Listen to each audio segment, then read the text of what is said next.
All right. Well, welcome everyone. My name is Laura with the Plano Public Library, and I want to thank you all for joining us for today's program.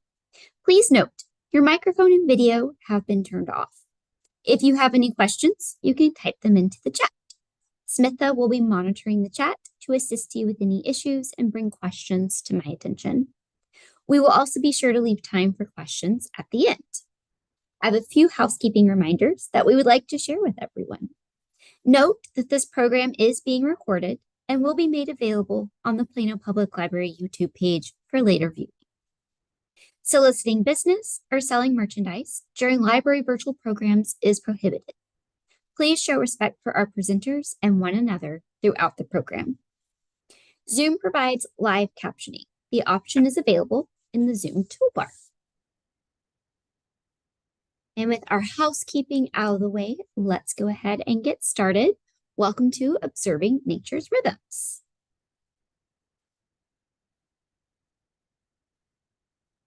Nature journaling is regularly recording your observations, questions, connections, and explanations in a notebook using words, pictures, and numbers.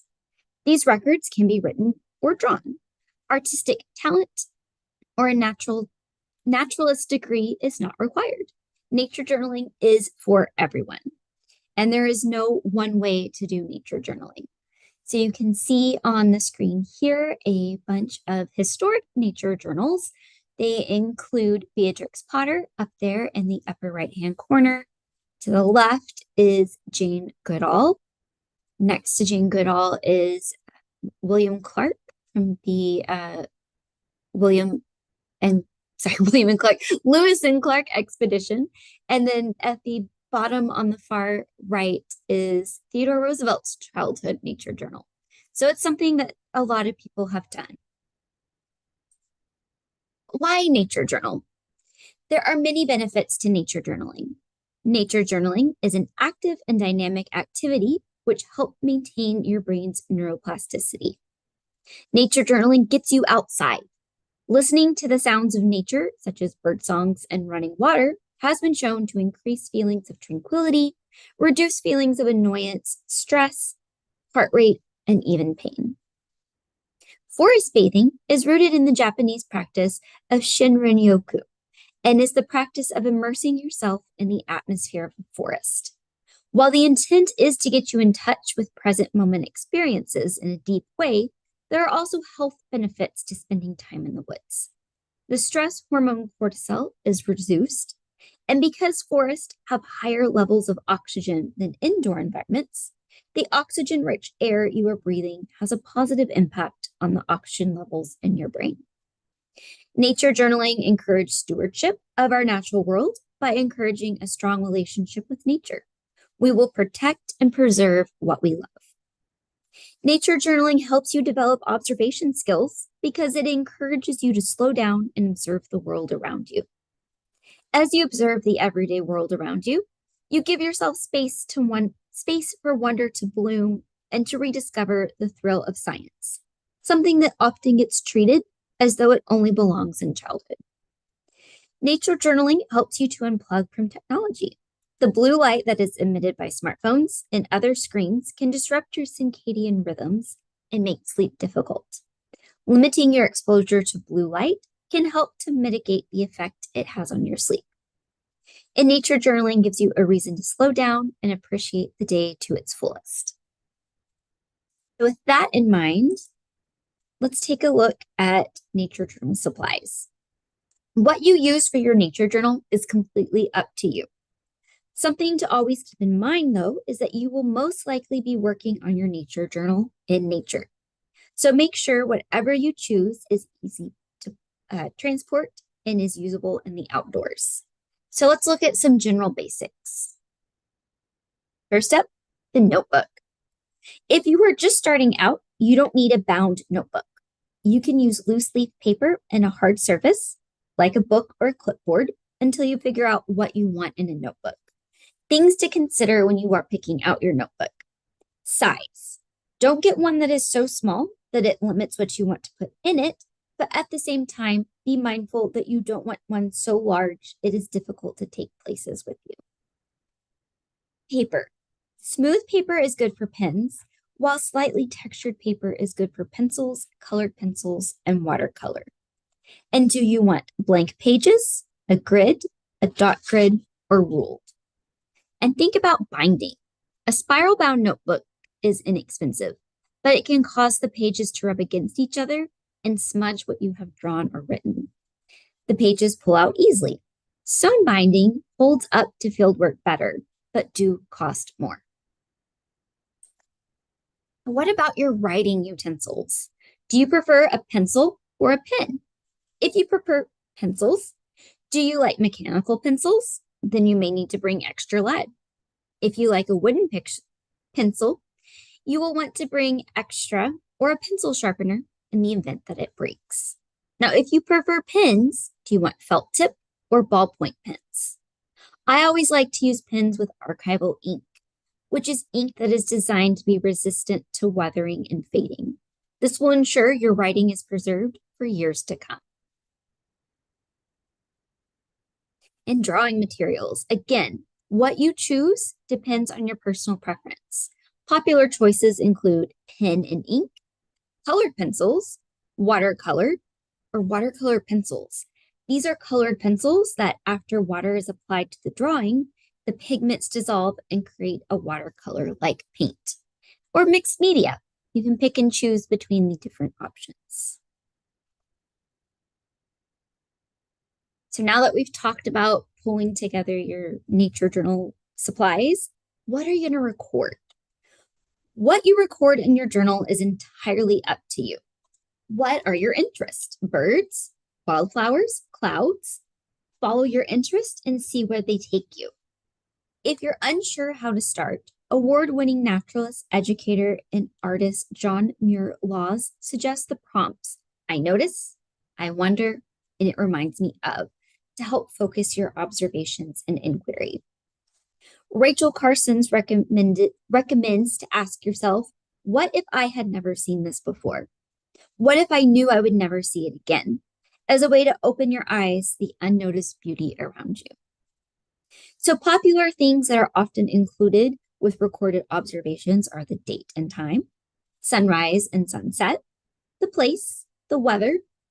And that includes the temperature as well as the conditions. Is it sunny? Is it clear? Is it overcast? The wind speed and direction, cloud patterns, and sky cover. So you can see here I have 2 pages from my own nature journal. On the left is my trip from a few years ago when I went to New York City, and I recorded the parks I went to and the birds that I saw and heard. On the right is from last year. There was some amazing sky gazing about this time last year, early February. And so I started recording the constellations I could see as well as the planets. And this was just with the naked eye. I did not use a telescope for this. So again, it's what you are interested in is what you are going to put in your nature journal. Now, one thing you can use your nature journal for is phenology. Phenology is the study of the timing and cyclical patterns of events in the natural world, particularly those related to the annual life cycles of plants, animals, and other living things. Such events include when leaves first appear on trees in the spring, when migratory birds arrive, or when plants first flower. Studying phenology gives scientists insights into how natural cycle events relate to season and climate change. So let's talk about some famous phenologists. Our first up is Aldo Leopold. He was a forester, philosopher, conservationist, educator, writer, and outdoor enthusiast. You may be familiar with him from his famous book, A Sand County Almanac, which is owned by Plano Public Library, if you would like to check it out. And many consider him to be the father of wildlife ecology and modern conservation. He developed what is known as the land ethic. He says, when we see land as a community to which we belong, we may begin to use it with love and respect. This is a moral code of conduct where the relationship between people and land are intertwined. You cannot separate care for people from caring with the land. Now, on weekends, Leopold would leave Madison, Wisconsin, and head to a shack on his land along the Wisconsin River. Here, he kept meticulous records of the birds and plants he saw on his early morning observations. So detailed were Leopold's phenology notes on the birds he heard, as well as when he heard him, that in 2012, the University of Madison, Wisconsin, was able to recreate the soundscape that was Leopold's 1940 morning chorus. It featured many birds that are no longer present on his land beside the Wisconsin River. Leopold kept phenology records throughout his life, dying in 1948. And in the upper right-hand corner is a page from his nature journal. His daughter, Nina Leopold Bradley, took up taking phenology records until her death in 2011. And that is her picture down below. Today, scientists are using the Leopold's family data to track seasonal and climate change in Wisconsin. Now, back to the 19th century, another famous phenologist is Henry David Thoreau. He was a transcendental author, well known for his nature writings in the book Walden, another one that we own. And for the last 10 years of his life, Thoreau spent a portion of each day recording phenology data. So that picture on the bottom is Walden Pond, and the top right corner, those are his phenology nature journals. So as a result of his records, Concord, Massachusetts is considered one of the best cities in the world to study the effects climate change has on seasonal changes. Because of his records, we know that some plants in Concord are flowering 10 days earlier now than they were in Thoreau's time. We also know that 27% of the species Thoreau took notes on are no longer present in Concord. And moving to the present, we have another famous phenologist, Billy Barr. He prefers to use only lowercase letters in his name. In 1973, Billy Barr moved to an abandoned mining shack in Colorado's Rocky Mountains. He was seeking solitude, but when winter arrived, boredom set in.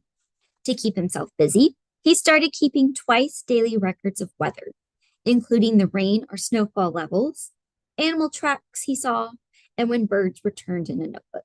And he never stopped. This is something he continues to do today.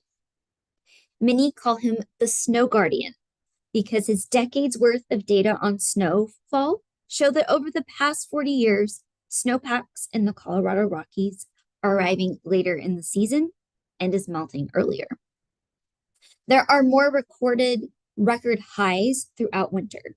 This part of the country gets its water from melting snowpacks, so these trends are alarming. Despite this grim trend, Barr isn't worried too much. Just as he adapted to living alone in the mountains, he is confident humans will learn to adapt to climate change. And that is his home in the Rocky Mountains. He still lives there. He is still making his snow records. Nature Journal. Your phenology records go whichever direction you want to take them. Let's take a look at some different ways others have recorded phenology records. One way is a phenology wheel. These are visual representation of your observations. This is a great option if you want to go an artistic route. So one option is to do a phenology wheel of a tree. So choose a tree. It can be one you see out your window or a particular species that you really like. Use a wheel that has been divided into 4 quadrants, each representing one of the 4 seasons. Find a time to observe your chosen tree each season and draw what it looks like in one of the quadrants. And at the end of the year, you will have a record of what your tree looked like throughout the season.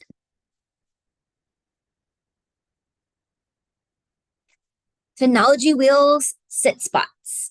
So a sit spot are popular nature journal prompts. You find a spot outside, away from people, and somewhere you don't mind sitting down for 15 minutes. Listen to the sounds you hear, smell the scents around you, and look at the plants you see and the animals who visit. You can record your observations in your nature journal. If you are not always able to get outside for your sit spot, choose a window to look out at. On pleasant days, you can sit outside for your sit spot, but on days when it might be too warm or, like last week, too cold for comfort, you can make your observations through your window. You can turn this exercise into a phenology wheel by selecting a day each month to visit your sit spot and draw your observations. So your uh, wheel will have 12 quadrants, one for each month.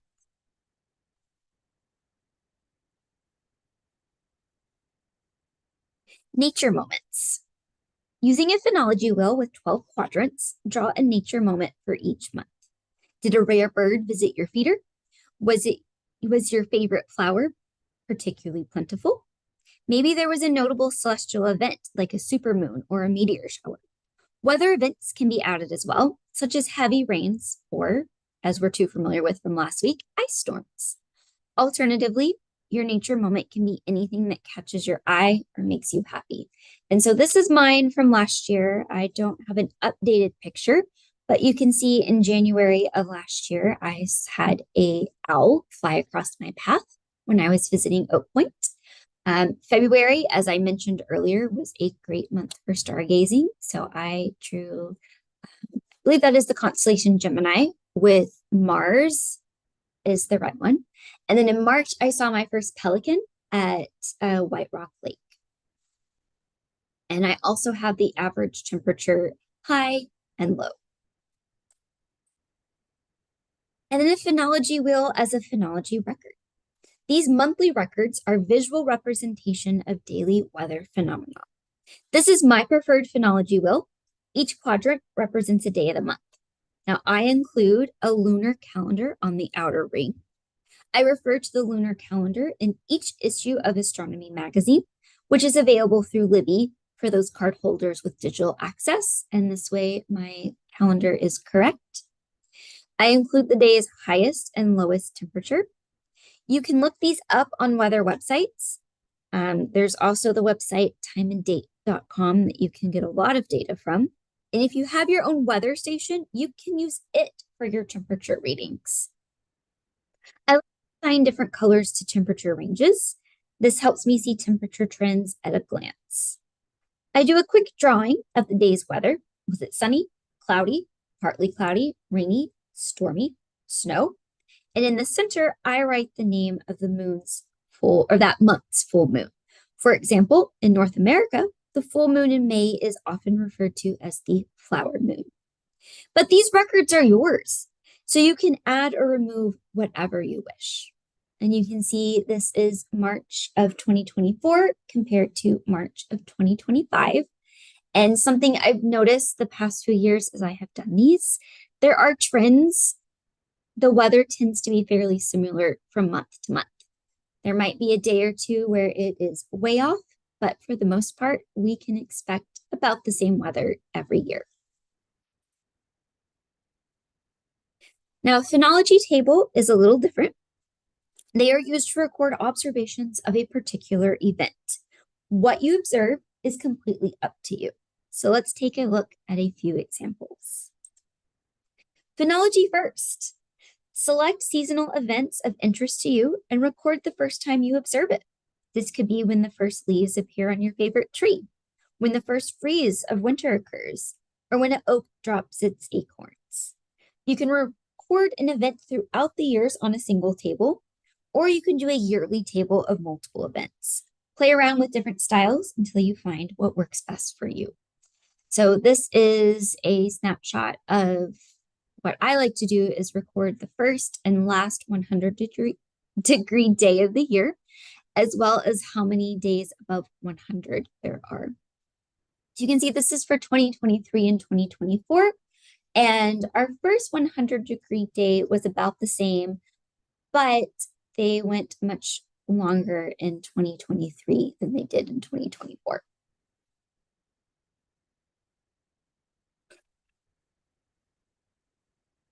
And then there are also phenology tables with birds.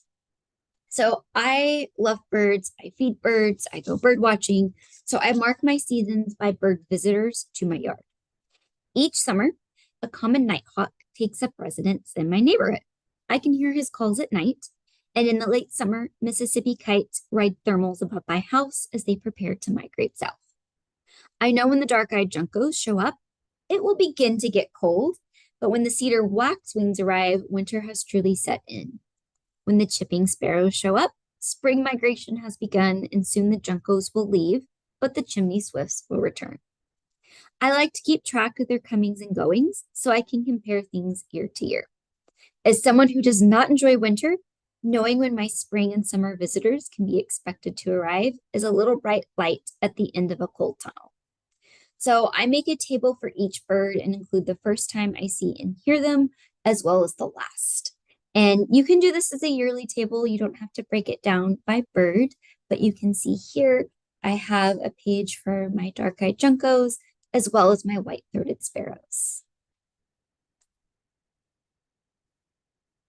Now, having some fun with phenology. There's no limit to what you can track in your nature journal. So here are a few things that I have been tracking. Barometer bush. So a few years ago, I planted a Texas sage in my backyard. It goes by many names, including purple sage and barometer bush. You may have seen these. You probably have seen these. They're very popular. They are native to this part of Texas. They have kind of a powdery jade colored leaf with some really pretty purple flowers. Barometer bush because folklore says that you can predict when it will rain by seeing if it has bloomed. There hasn't been any official research studies on this phenomena, but it is thought that high humidity or low atmospheric pressure can trigger the plant to bloom. These events are often correlated with rain. I decided to see how well my sage can predict rain. You can see here from the first 3 months of last year, it wasn't very good at predicting rain. So I don't know if that was just mine or maybe they aren't quite the barometer bush that we have heard them to be. You can also see down at the bottom, I messed up a little bit in March. So it's not a perfect little calendar. That just goes to show that your book does not have to be perfect. Duck Digest. I enjoy taking walks around the Prairie Meadow Park pond behind Davis Library.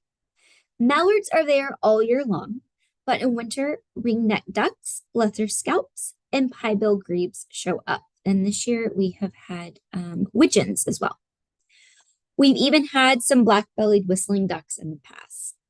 I wanted to see who shows up and when, as well as who leaves and when. So now each time I take a walk, I count the waterfowl on the pond and record the species I see, as well as the numbers that I saw.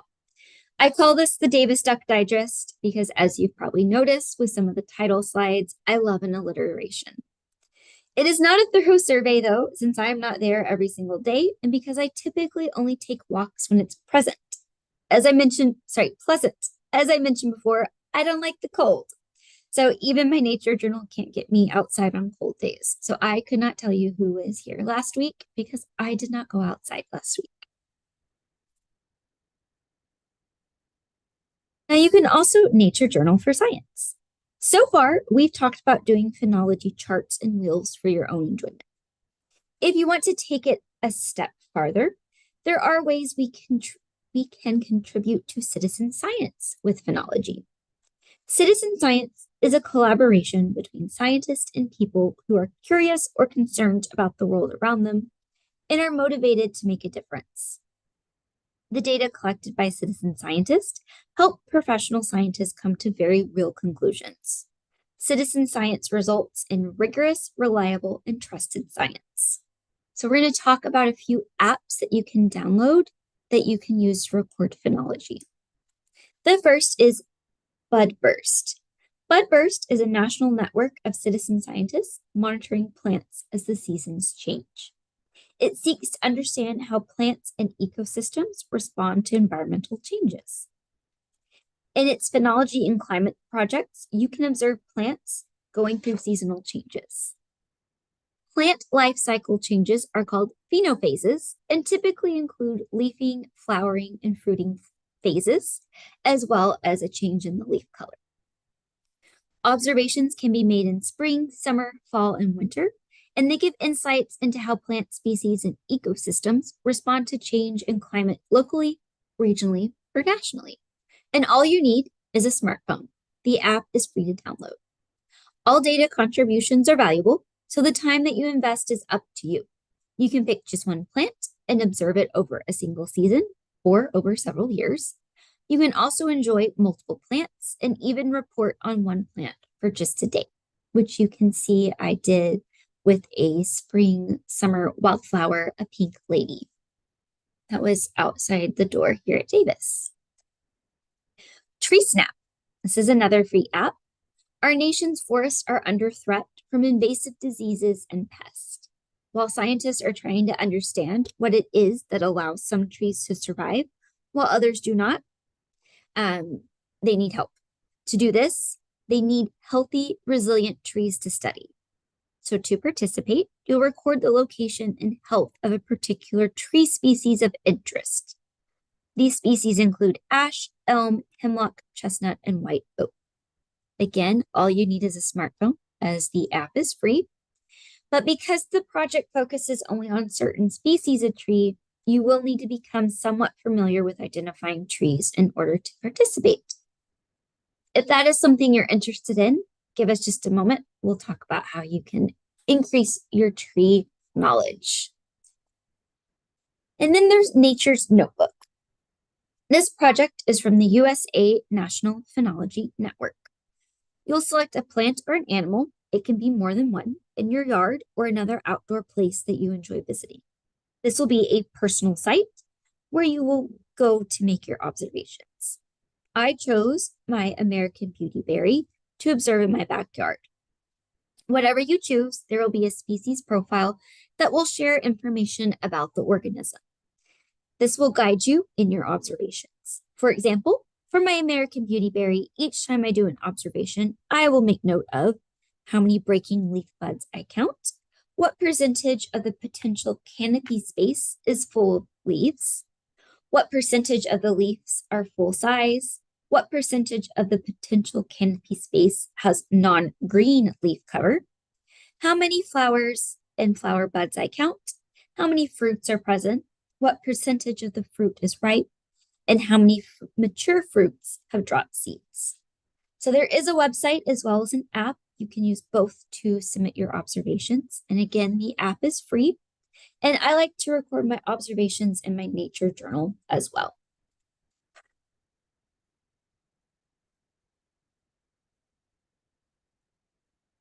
You can use iNaturalist to record plant phenology. So if you want to contribute to citizen scientists in a less involved way, iNaturalist is probably a good option for you. We won't go into too much detail about iNaturalist today, but if that's something you're interested in, stay tuned to the end. I will share a date of a program specifically about iNaturalist. And there are a couple of ways to assist with plant phenology on iNaturalist. Simply make an observation. This is the simplest way to upload your observations of the plants that you see. Now, whenever you take pictures of plants, make sure that you include all phenology phases present. So the leaves, flowers, and fruit. Don't just take a picture of the flower, include the leaves as well. I like to take a picture of the plant itself and then take pictures of individual leaves, flowers, seed pods, or anything else of note on the plant. This can also help iNaturalist make identifications for you. And then annotations. These are notes about phenology phases present in your observations. If you use the iNaturalist app on an Android device, you can make annotations right there in the app. Otherwise, you will need to use the browser version. The image in this presentation are taken from the browser version. You can do the annotations for your own observations, as well as observations for other iNaturalist users. For plants, the following annotations are available. Sorry, guys, went too far. So you will say if there are flowers or fruits. So if there aren't any, that means you cannot see flowers, fruits, or seeds on the plant. And remember, berries here are considered a fruit. Flower buds, at least one closed bud is visible on the plant. Flowers, at least one open flower is visible on the plant. Fruits or seeds, at least one fruit, nut, or seed is visible on the plant. Breaking leaf buds.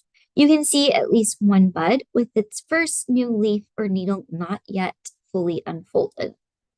Green leaves. At least one green leaf or needle is visible. Now, not all plants have leaves that are green. So if a plant's normal healthy leaves are typically a color other than green, usually they'll be a reddish shade if they're not green, still use this annotation. You'll use the colored leaves annotation for leaves or needles that have late season, fall, or drought color change.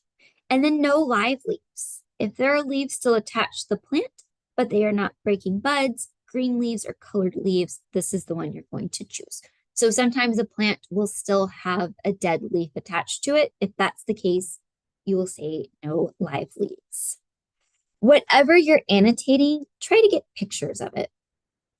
If you're unsure about an annotation, because breaking leaf buds can be difficult to identify, just skip it.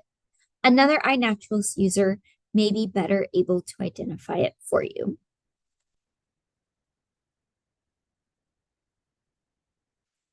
All right, so as I mentioned earlier, we do have some resources for you to identify trees.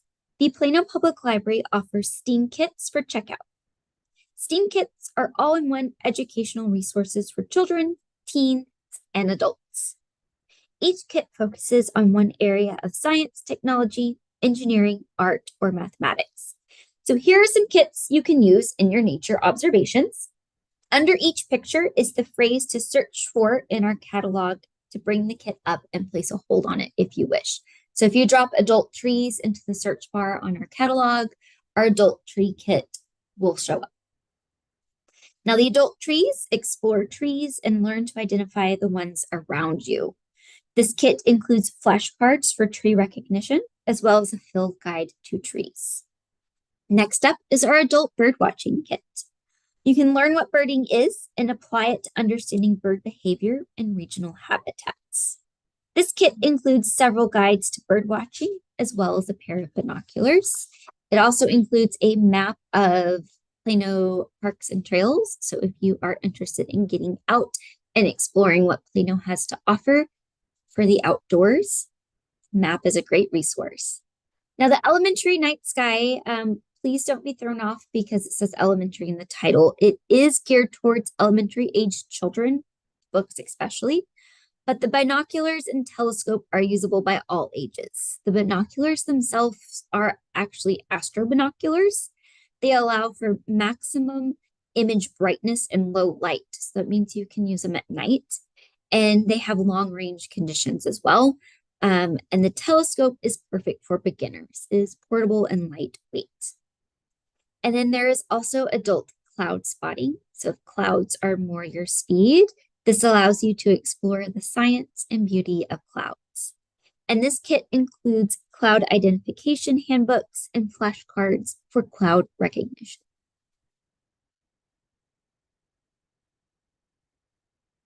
Is next. Have fun with your nature journal. Get outside and explore. Plano has 85 parks and 98 miles of trail. You'll find more to add to your nature journal the more you use it. Now, we do have some upcoming programs.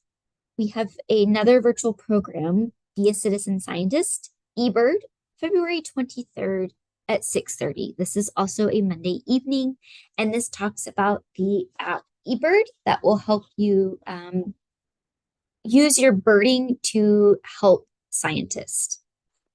And then if you want to do a sooner program, and this one is in person, there is Trees and Shrubs Plant with Purpose. It is this Saturday, February 7th from 10 to 11:30 at the Davis Library. So whether you're dreaming of shade, privacy, color, or curb appeal, we'll help you choose the right plant for the right place and show you how to plant it the right way for long-term success. Perfect for beginners and seasoned gardeners alike. It is presented by Plano's urban forester and Live Green and Plano landscape expert. And then if iNaturalist really seemed interesting to you, On Monday, March 23rd at 6:30, we will have a virtual program about using iNaturalist. So that is part of the series that eBird is part of. And I do believe if you sign up for eBird, you are also registering for iNaturalist as well.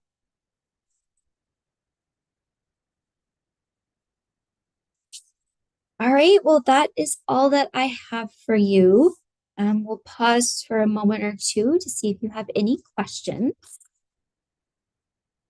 And I want to thank y'all for being patient with us as we had to reschedule this one due to last week's closure for inclement weather. All right, well, thank you, everyone. We appreciate you being here. Be sure to stay up to date with the Plano Public Library by following our Facebook page and our Instagram. You can find recordings of past programs on our YouTube channel. Thanks again for joining us today, and we will see you again next time.